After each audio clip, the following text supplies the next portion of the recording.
Hello, and thank you for downloading this episode of the Witness History podcast from the BBC World Service with me, Rachel Naylor.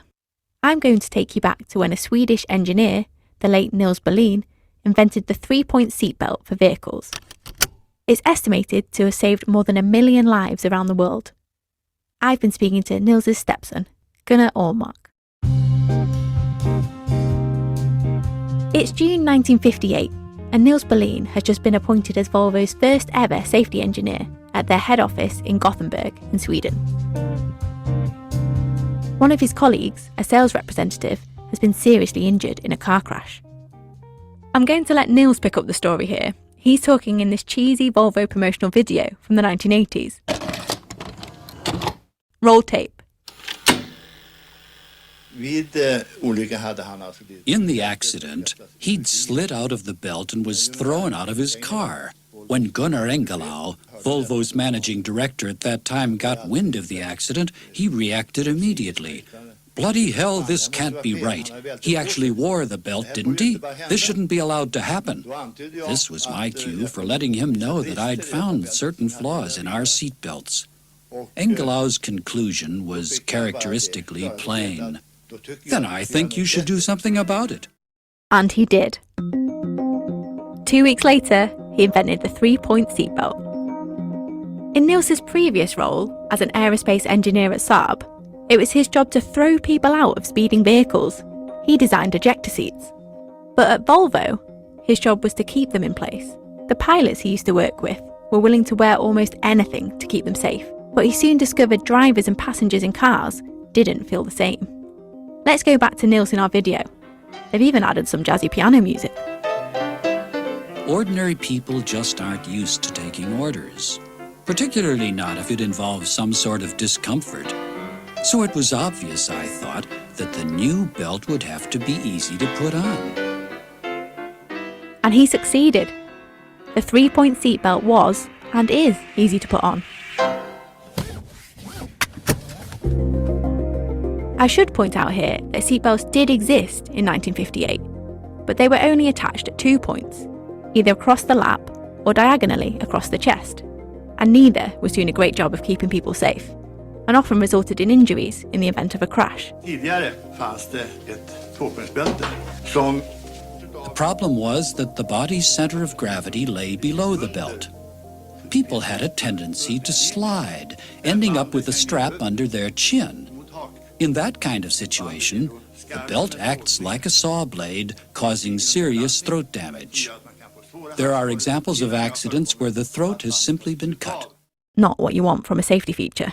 Fortunately, Nils' design, which combined a lap belt and a diagonal belt, addressed that.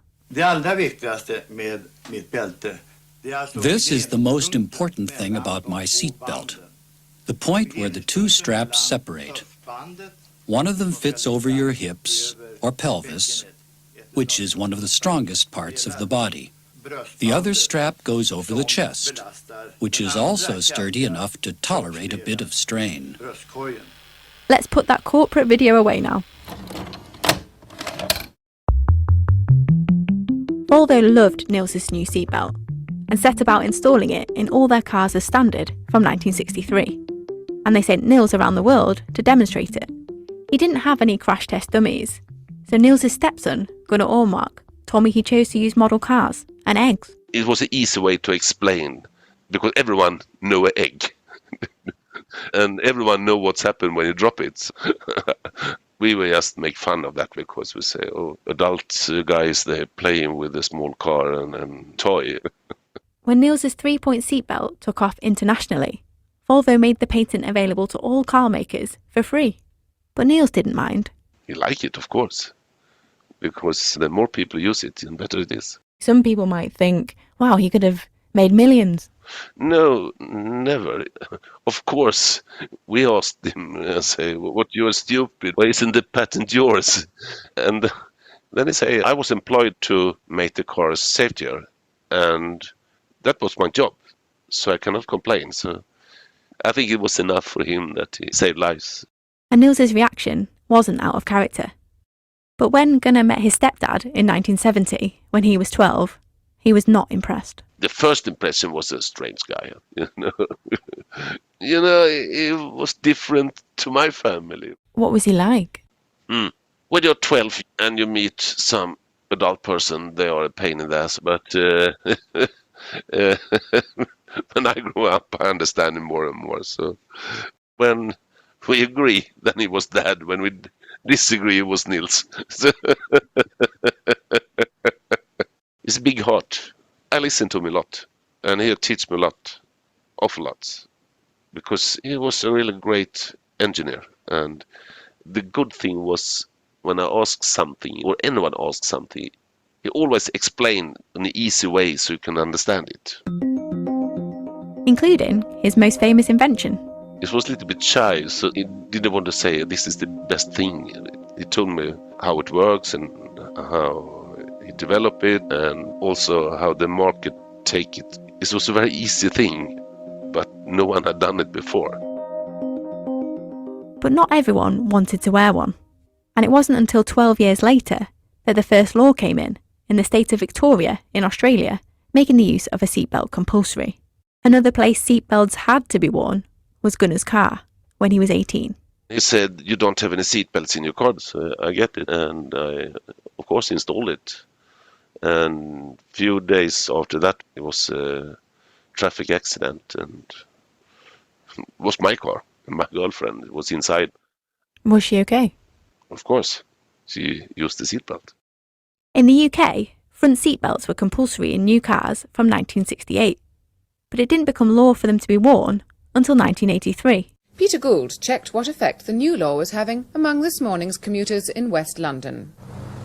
Good morning, I see you're wearing your seatbelt today. That's correct, yes. Is this simply because of the law? Indeed, I've never worn it before. I prefer to be free when I'm driving. But not everyone remembered the need to click this morning. Hello, can I ask you why you're not wearing a seatbelt? You realise you're breaking the law? Yeah, I do realise now, yeah. Thanks for telling me. I better put it over. I think you had. In the following years, Nils received countless letters from around the world thanking him for saving their lives. Everything he did, I think he did it for someone other.